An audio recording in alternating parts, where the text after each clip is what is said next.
માસૂમ કેદારના મોતને મામલે કોંગ્રેસ અને એનએસયુઆઈનો વિરોધ. મેયરનું પુતળાનું દહન કરતા પહેલા પોલીસ પહોંચી ગઈ.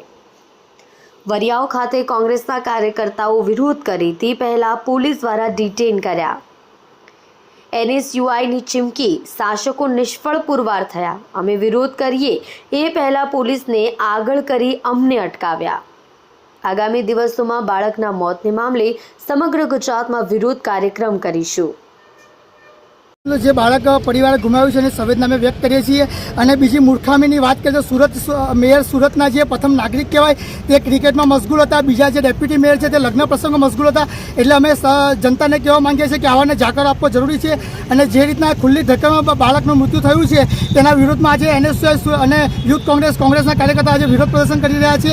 જ્યાં આગળ છે બાળક ઢાંકણામાં પડ્યું છે ત્યાં આગળ અમે મેયરનું પુતળું નાખીને અમે વિરોધ પ્રદર્શન કરીએ છીએ, જેથી કરીને મેયરને પણ ખબર પડે કે મારા પરિવાર પર જો મારી પર આવશે તો શું થશે. પરંતુ તબેલામાંથી ઘોડા છૂટી ગયા અને પછી સત્તાધીશો નોટિસને કામ કરતી રહ્યા હોય એવું લાગે છે કે માત્ર ખાલી દેખાવા પૂરતું છે. અને પોલીસને હાથો બનાવીને પોલીસને આજે અમારી આગળ કરી રહ્યા છે. એટલે ચોક્કસપણે દેખાય છે કે ખોટું કર્યું છે ત્યારે જ એમને આ પગલું ભર્યું છે. પરંતુ એનએસયુઆઈ આવનાર સમયમાં જો ગુજરાતમાં કે ભારતમાં પણ જ્યાં પણ અમારે કરવું પડે ત્યાં આગળ અમે આંદોલન કરશું અને દીકરાને ન્યાય અપાઈને રહેશું.